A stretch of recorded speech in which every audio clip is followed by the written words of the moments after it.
GoodBuy, the show where we tell you about a thing and whether or not you should actually buy that thing. Today, that thing is The Last of Us Part 2 Remastered.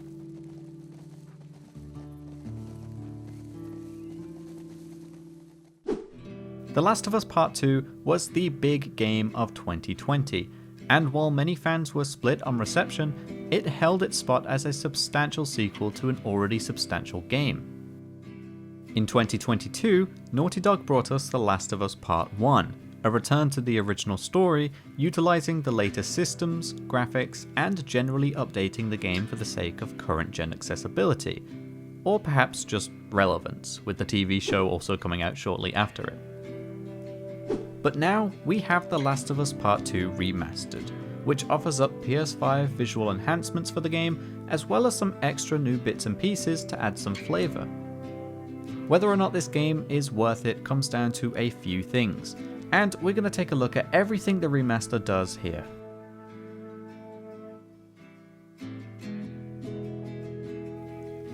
First and foremost, the biggest thing you would expect from a remaster is going to be improved visuals, and these visuals are certainly improved.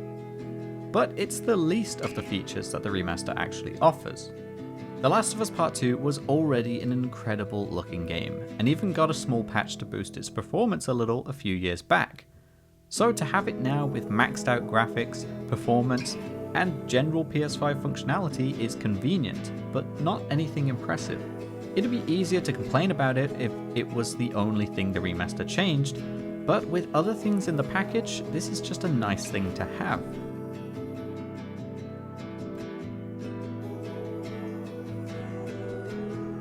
And in box number 2 of The Last of Us Part 2 Remastered is the Lost Levels. 3 of them, to be exact. These are levels that will cut from the original game, so you can experience what could have been, and even interact with some specific points of interest to hear developer commentary about the level, a feature, or why it was chosen to be cut. Originally, this level was going to transition us to farm. There are more developer commentary features across the base game as well, but we'll get to that in a moment. The downside to the Lost Levels is that they are all focused on Ellie, which is a shame as there's sure to be more cuts around Abby and potentially even more characters. The first of these is focused on Ellie before the Jackson party, as she spends time in the town while the game introduces some key features, such as the crafting bench being used to make a cocktail. The second is set in a sewer, and has more extensive gameplay and puzzles to solve. This one was cut mainly for pacing, but there's some interesting insight into the development of puzzles included for those interested. And finally, we have The Hunt, set just before the farm section of the endgame. This revolves around Ellie hunting a boar, and how much of her trauma and past will never leave her completely. But ultimately, the pacing of this level feels quite reminiscent of the Jackson one. Perhaps a nice full circle, but it's clear to see why these levels were cut from an already extensive game. These lost levels are a nice addition to the game, and have some great little insights if you want to hear about Naughty Dog's development and visions.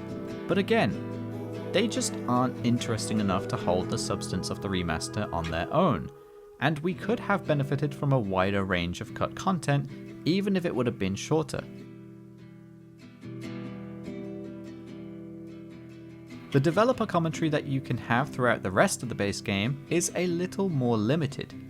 It's there specifically for cutscenes, and rather than formulated explanations or behind the curtains peeks, it feels more like a watch party with Neil Druckmann, Hallie Gross, Troy Baker, and Ashley Johnson. When you ask this guy. Is the worst board game ever.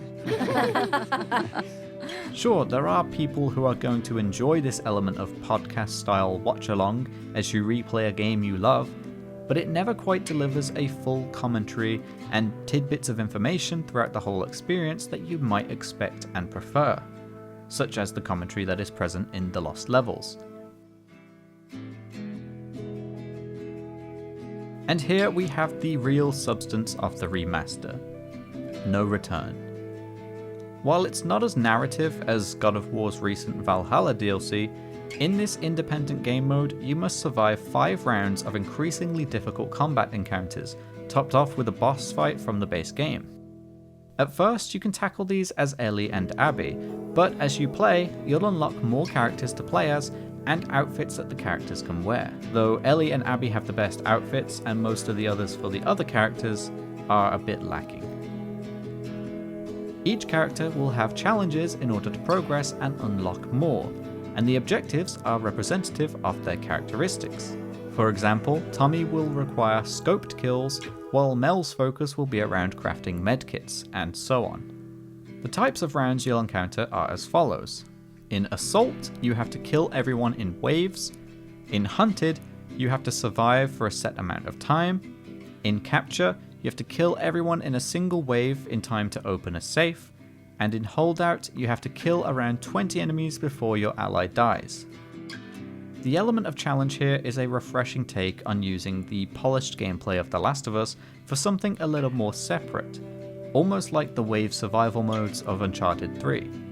The drive to keep coming back and unlocking every character, overcoming every challenge, and just casually hopping into the game without committing to the story is an excellent addition to the game, and really the biggest draw of the remaster itself. Chances are, if you're going to be playing the remaster, you've played the original, so something entirely new like this is going to be welcome to most people.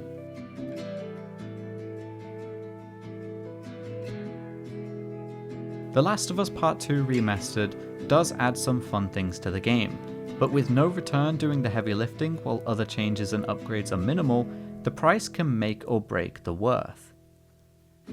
If you're buying the game outright, then The Last of Us Part 2 Remastered is going to cost you £45, almost the cost of a full price game, but far from the consistent £70 games nowadays, including that of The Last of Us Part 1. If you are buying it outright, then it's likely you haven't played the game before, in which case, £45 for the entire of The Last of Us Part 2, PS5 enhancements, extra features, and no return is easily worth the price of admission, especially when they could have easily asked a lot more for it.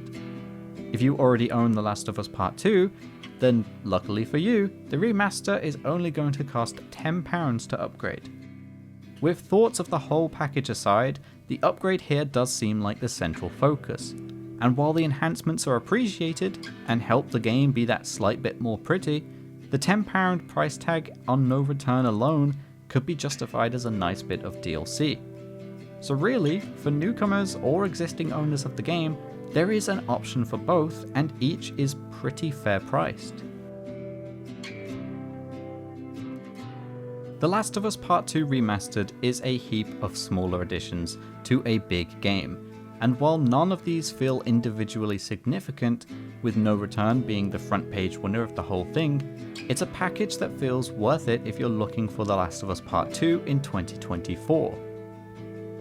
Newcomers can buy the whole experience for less than a full-priced game and play this beautiful, brutal, and complete experience on PS5, while existing fans can grab a cheap upgrade to the game they already own and delve back in to experience some tweaks, upgrades, and a whole new game mode that will prove compelling for those who enjoy the gameplay loop of The Last of Us already.